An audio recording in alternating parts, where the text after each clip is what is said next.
Hi, everyone. Judge Andrew Napolitano here for Judging Freedom. Today is Monday, November 17th, 2025. Staying up late for us and directly from Moscow is our dear friend and regular colleague, Larry Johnson.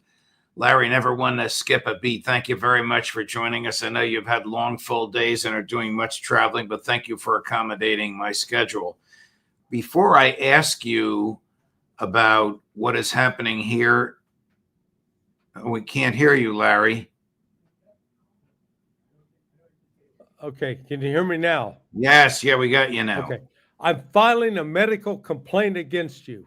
All the times I've been asked to sign an autograph on your behalf, my arm is tired. Okay?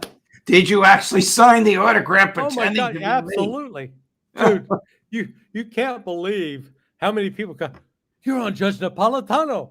Then go, you're Larry Johnson. No, you're on Judge Napolitano. Oh, God. Chris, play the clip that Larry sent us of him with the Russian ambassador to Saudi Arabia. Judge, meet Ambassador Balakanov. Yeah. He is good evening. Good evening. He is a fan of Judge Napolitano, and your show is very important here in Russia. So he says, thank you. Spasibo. Many TV viewers will share this point of view. So, best regards. Thank you. Well, thank you for that, Larry. How did you run into the ambassador?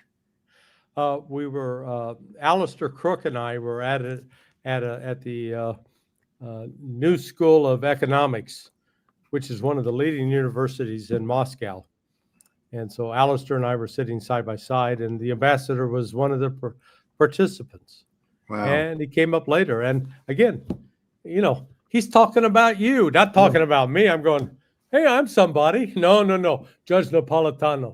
It's very flattering, and thank you very much for mentioning it. I want to talk to you about NATO, and I want to talk to you about Ukraine. I want to talk to you about MAGA bleeding support over here. But before I do, earlier today, you may not know this, President Trump says he's willing to negotiate with President Maduro of Venezuela.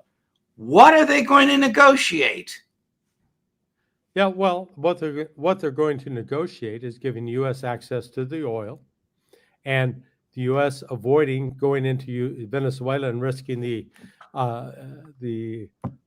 chance of getting its rear end kicked in. The United States has had an enormous military force deployed off the coast of Venezuela now for 3 months. You can't deploy that kind of force and not use it without it degrading and losing capability. They've lost capability. And I think at least some people with an ounce of brains around Donald Trump are saying, we can't afford the risk of attacking Venezuela. Because if they do, if the United States did, we would run the risk of losing ships. Venezuela has the capability to launch missiles that would sink U.S. destroyers and or the aircraft carrier, number one. Number two, the United States does not have enough personnel to land on Venezuela and then be able to, quote, take control of Caracas. A large number of them would be killed. Three, the United States can launch some airstrikes, but in launching those airstrikes, the risk of U.S. aircraft getting shot down is extremely high. So I think Donald Trump has finally come to realize, you know what? It may be better to negotiate with Venezuela. What would it cost? Venezuela's willing to make a deal. What would it cost the federal government to amass that kind of an armada in that place? And is it risky to do so by exposing other areas to be unprotected by where that armada normally operates? Yeah, about $1 billion, number one. Number two, Venezuela has more military capability than the Houthis, all right? Remember the Houthis? We were there in March for 7 weeks. And then Donald Trump says, oh, they capitulated. We're pulling out. Well, they didn't capitulate, but we pulled out. Why?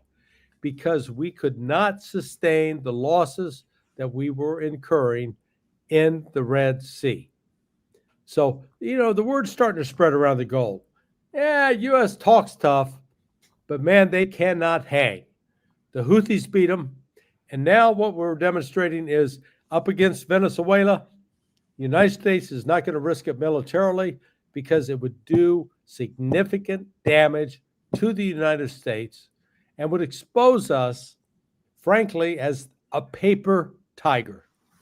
What conceivable threat to the national security of the United States does Nicolas Maduro's Venezuela pose? Zero. Zero threat. And look, some say, well, he's exporting fentanyl. Okay. I've got some skin in this game. My 39-year-old nephew died in my house from a fentanyl overdose. Okay. So I'm not, I don't ignore the tragic dimensions of this. But Venezuela is not the primary mover of fentanyl. It's not the primary mover of heroin. It's not the primary mover of cocaine. When deal with that, deal with Mexico, deal with Colombia, not Venezuela. And this attempt to destroy Venezuela militarily, again, it's exposed the United States, I claim, as the paper tiger. We make these huge threats, but when it comes down to actually having to deliver on it, we're not capable because Venezuela has missiles that can be launched from F-16s that they're flying that can hit the U.S. Aircraft carrier and hit U.S. destroyers and basically sink them. The United States doesn't want to do that because it's going to expose us as weaklings, not as this enormous country with great military strength. You and I happily spent a lot of time in Moscow. I wish I were with you this time, but I'm not. But have you been able to put your finger on the pulse of Russian thinking, whether it's elites or average Russians, about the war in Ukraine? And if you have been able to do that, what have you gleaned from that? They are trying to figure out what is it that Donald Trump's trying to do. They are completely confused by Donald Trump. However, that said, what Russia is doing now, according to their general staff, they have acquired sufficient troops that they're launching multiple attacks, at least in 9 sectors along the line of conflict, that Ukraine's unable to resist. And so Russia is advancing rapidly to the west, and Ukraine can't stop them. Is there any pressure? Obviously, would be not public, but is there any pressure on President Putin to bring the war to a swift conclusion or swifter conclusion than his slow, methodical pace has been producing? Zero pressure. If anything, there are a number of Russians that believe the Russian military ought to move with more force. But what we're seeing with the Russian military, they have recognized, they've been building up and gathering their forces over time. Just because you mobilize a number of people, they're not ready to fight. They got to be trained for 3 to 6 months. And so Russia's just, they're tending to their business.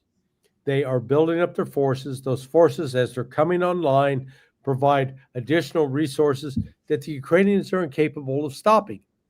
And so what we're seeing right now is a slow but gradual collapse of the Ukrainian front line. Is there any talk among the Russians of Trump's murdering people on the high seas off the coast of Venezuela and off the coast of Colombia? Yeah, I got a call the other night from BBC, and BBC was saying, boy, the British intelligence is going to stop providing intelligence to the United States. What do you think about that? And I said, well, I give the Brits credit that they finally recognized the United States is engaged in an illegal activity.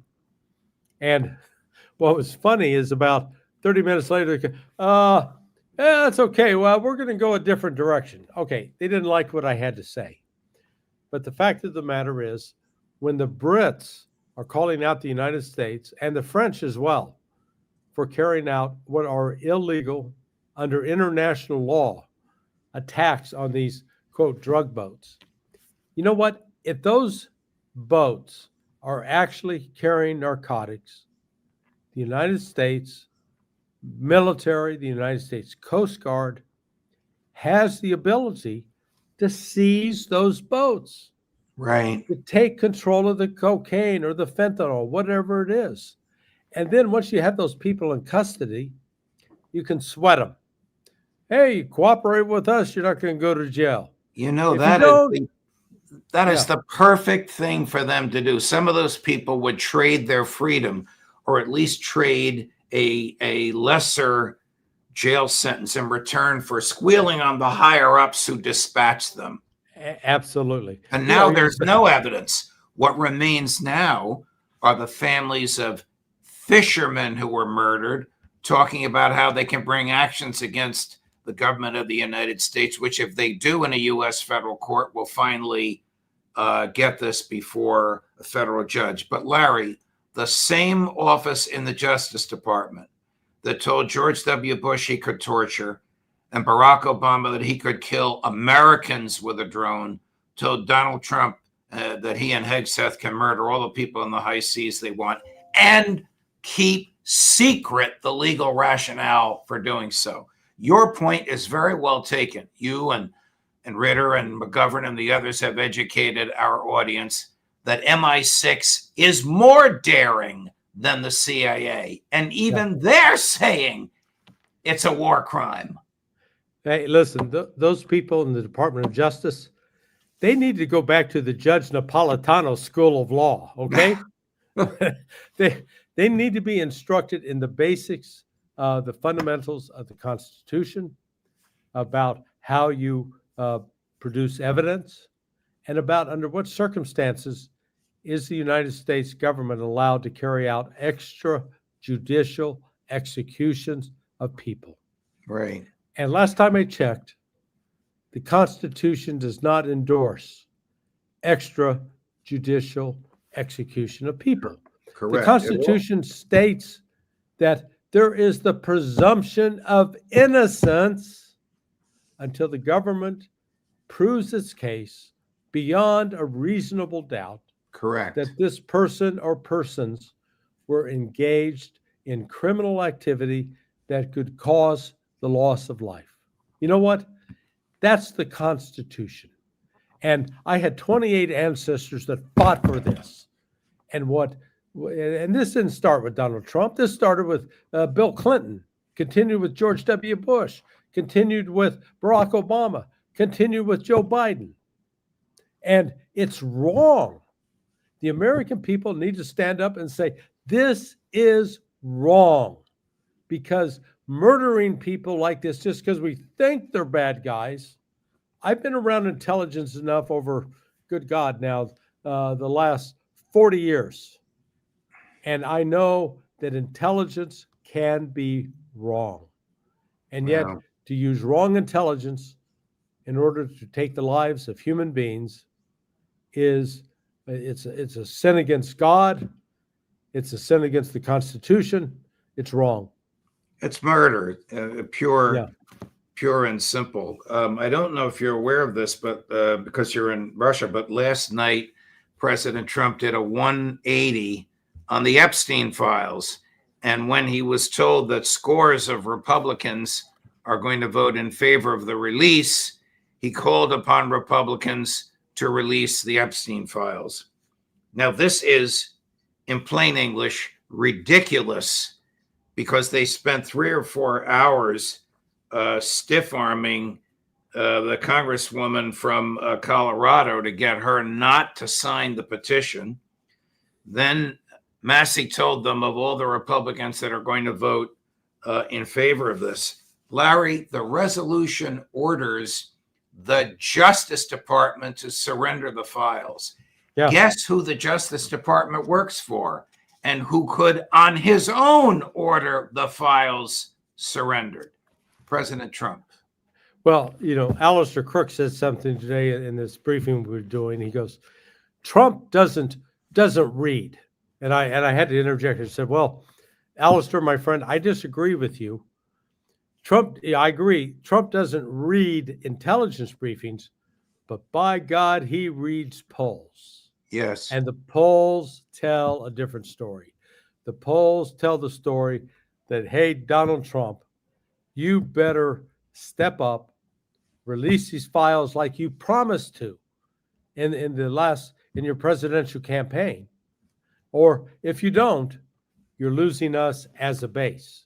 That's why he did the 180-degree turn, or as Annalena Baerbock of the EU calls it, a 360. Well, but whatever, it wasn't about face.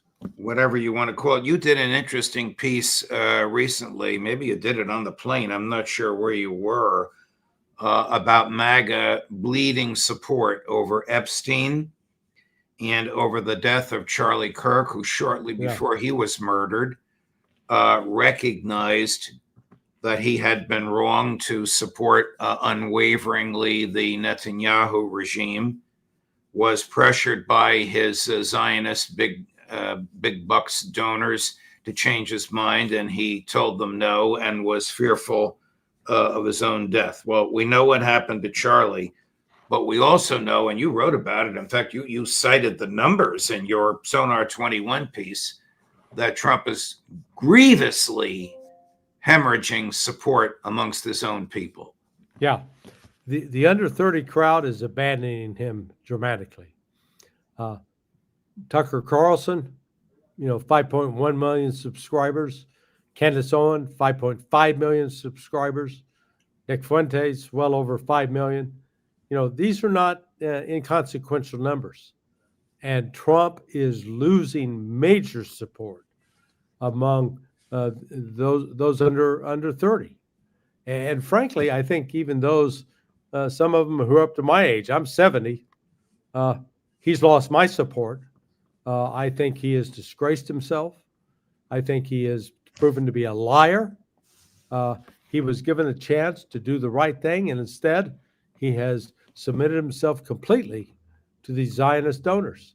It's not America first, it's Zionist first, America last. Some of the people that you are rubbing elbows with are people close to the Kremlin, and some of them work in the Kremlin. And you told us earlier that they're befuddled by Trump. Is there a view that this is Richard Nixon redux? That, in other words, he is intentionally trying to confuse them and keep them off balance? Or do they think he just doesn't know what the hell is going on and doesn't have serious thoughts in his head? No, I think they've come to the conclusion that the head of the CIA, that Marco Rubio as the defense, is the Secretary of State and National Security Advisor, and that Scott Bessent, the Secretary of Treasury, that they're the ones calling the shots. And that Susie Wiles, who is clearly a Zionist puppet, is controlling all of this. Well, she is the chief of staff in the White House and the former manager of Prime Minister Netanyahu's last campaign. I mean, you can't make this stuff up, Larry.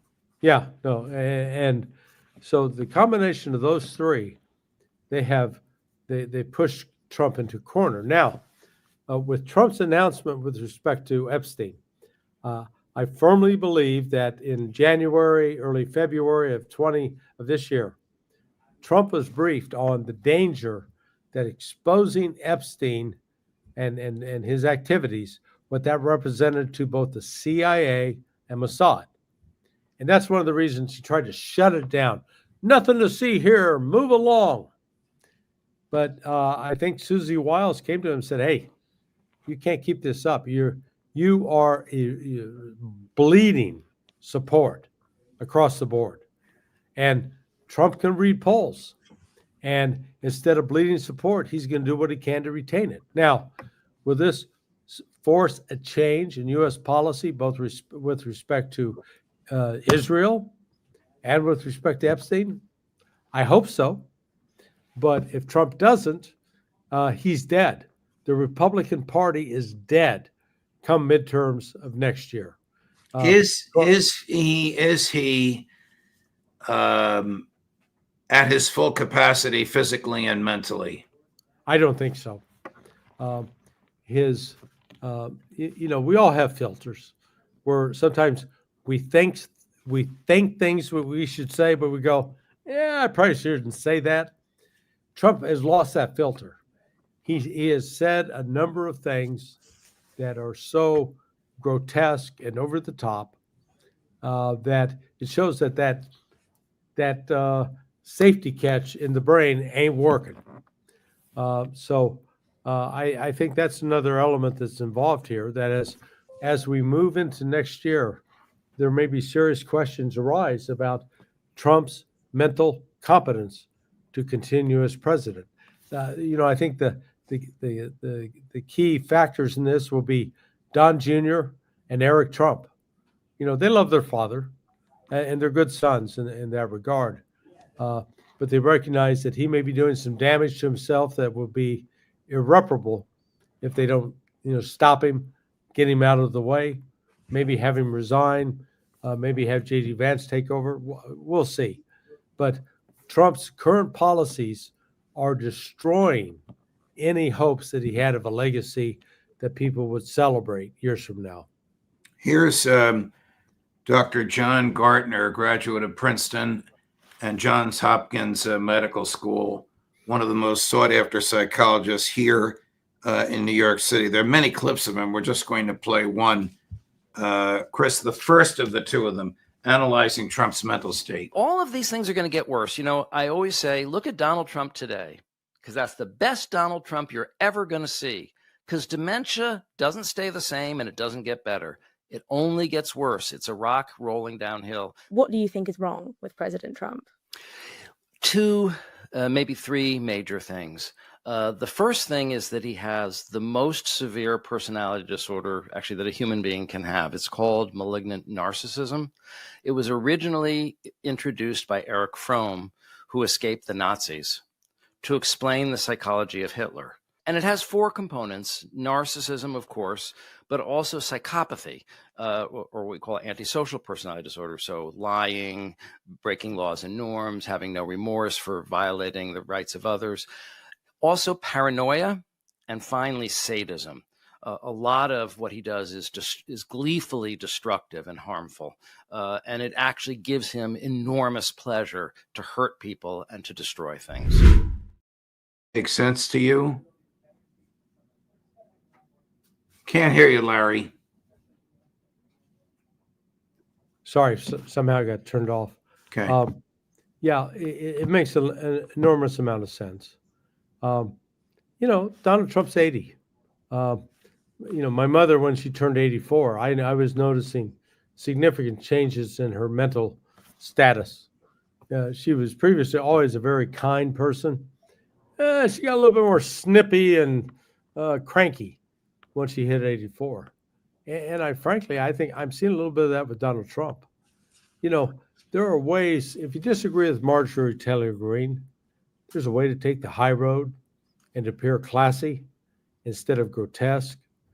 And Donald Trump's choosing the grotesque route. So he's doing the same with Thomas Massey, and the same with Rand Paul. Right. These are actually, I believe these are legislators who are not your traditional politicians trying to shine themselves up for an election. They genuinely believe what they say. And for Trump to reject them outright like that, I think is a disservice to his presidency and a disservice to America. Larry, will we see you for the Intelligence Community Roundtable on Friday? When are you going to be back? Believe it or not, I'll get back sometime Thursday night. I'll be there, man. I may be sleepy, but I'll be there. And I think you and I are going to be together, by Zoom, of course, remote, on Wednesday morning, my time, Wednesday afternoon, your time, with our friend Natalia Godfrey and whoever it is we'll be interviewing. Maria Zakharova. Oh, good Lord. She didn't tell me that. Well, she's a good friend of yours and mine, and I look forward to it. Larry, thank you very much, my dear friend. I know it's the middle of the night, but we deeply appreciate it. Anything for you, Judge. God love you, Larry. All the best. All right. Bye-bye. Bye. Coming up at 4 o'clock this afternoon, cleanup hitter on all of this, Scott Ritter, Judge Napolitano for Judging Freedom.